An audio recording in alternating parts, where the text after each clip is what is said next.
నిర్గమకాండము 8వ అధ్యాయము. యెహోవా ఏటిని కొట్టి 7 దినములైన తరువాత యెహోవా మోషేతో ఇట్లనెను, నీవు ఫరో యొద్దకు వెళ్లి అతనితో, నన్ను సేవించుటకు నా జనులను పోనిమ్ము. నీవు వారిని పోనీయ నొల్లని ఎడల, ఇదిగో నేను నీ పొలిమేరలన్నిటినీ కప్పల చేత బాధించెదను. ఏటిలో కప్పలు విస్తారముగా పుట్టును. అవి నీ ఇంట, నీ పడక గదిలోనికి, నీ మంచము మీదికి, నీ సేవకుల ఇండ్లలోనికి, నీ జనుల మీదికి, నీ పొయ్యిలలోనికి, నీ పిండి పిసుకు తొట్లలోనికి ఎక్కి వచ్చును.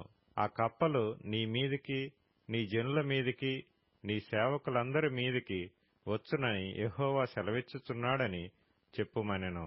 మరియు యెహోవా మోషేతో ఇట్లనెను, నీవు అహరోనును చూచి నీ కర్ర పట్టుకొని ఏటి పాయల మీదను, కాలువల మీదను, చెరువుల మీదను నీ చెయ్యి చాపి ఐగుప్తు దేశం మీదికి కప్పలను రాజేయమని అతనితో చెప్పుమనగా, అహరోను ఐగుప్తు జలముల మీద తన చెయ్యి చాపెను.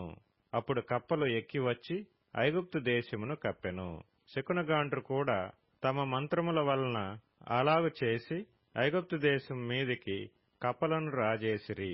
అప్పుడు ఫరో మోషే అహరోనులను పిలిపించి, నా యొద్ద నుండి, నా జనుల యొద్ద నుండి ఈ కప్పలను తొలగించుమని యెహోవాను వేడుకొనిడి.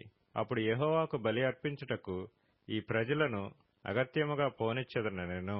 అందుకు మోషే, నన్ను గెలిచినట్టుగా నీవు అతిశయింపవచ్చును.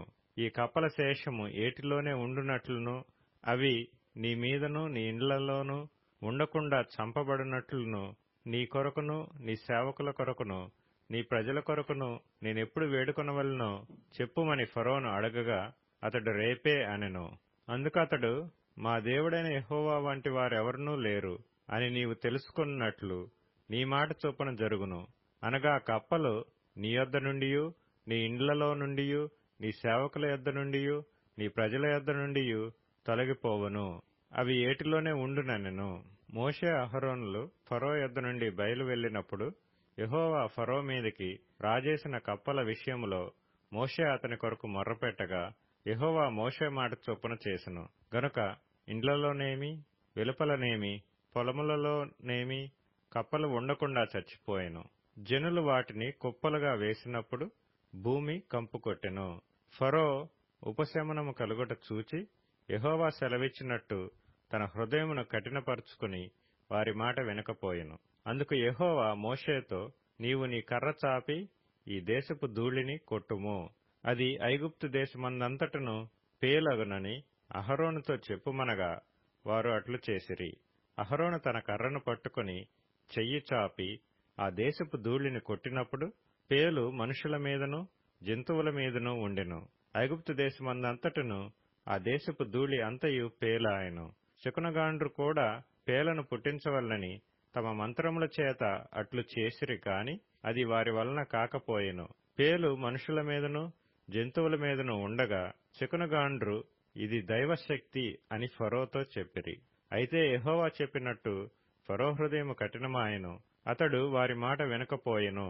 కాబట్టి యెహోవా మోషేతో, నీవు ప్రొద్దున లేచి ఫరో ఎదుట నిలువుము. ఇదిగో అతడు ఏటి యొద్దకు పోవును. నీవు అతని చూచి, నన్ను సేవించుటకు నా ప్రజలను పోనిమ్ము. నీవు నా ప్రజలను పోనీయని ఎడల, చూడుము, నేను నీ మీదికిని, నీ సేవకుల మీదికిని, నీ ప్రజల మీదికిని, నీ ఇండ్లలోనికి ఈగల గుంపులను పంపెదను. ఐగుప్తీయుల ఇండ్లను వారున్న ప్రదేశమును ఈగల గుంపులతో నిండియుండును. మరియు భూలోకములో నేనే యెహోవాను అని నీవు తెలుసుకొనున్నట్లు ఆ దినమున నేను నా ప్రజలు నివసించుచున్న గోషెను దేశమును వినాయించెదను. అక్కడ ఈగల గుంపులుండవు. నా ప్రజలను నీ ప్రజల నుండి ప్రత్యేకపరిచెదను. రేపు ఈ సూచక క్రియ జరుగునని యెహోవా సెలవిచ్చినట్టు నీవు చెప్పవలెనెను.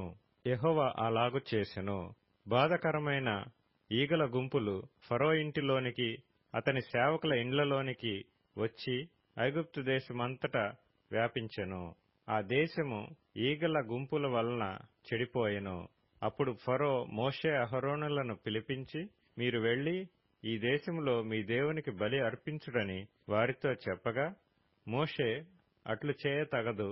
మా దేవుడైన యెహోవాకు మేము అర్పించవలసిన బలి ఐగుప్తీయులకు హేయము. ఇదిగో మేము ఐగుప్తీయులకు హేయమైన బలిని వారి కన్నుల ఎదుట అర్పించిన ఎడల వారు మమ్ము రాళ్లతో కొట్టి చంపుదురు కదా.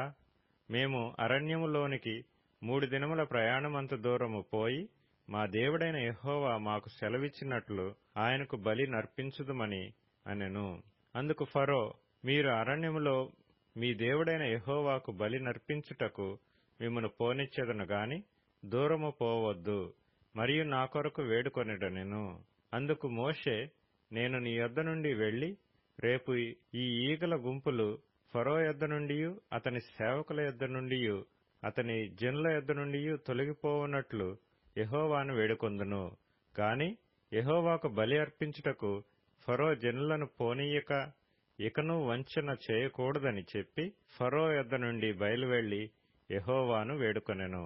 యెహోవా మోషే మాట చొప్పున చేయగా ఈగల గుంపులు ఫరో యొద్ద నుండియు అతని సేవకుల యొద్ద నుండియు అతని ప్రజల యొద్ద నుండియు తొలగిపోయెను, ఒక్కటి అయినను నిలవలేదు. అయితే ఫరో ఆ సమయము కూడా తన హృదయమును కఠినపరుచుకొని జనులను పోనీయడాయెను.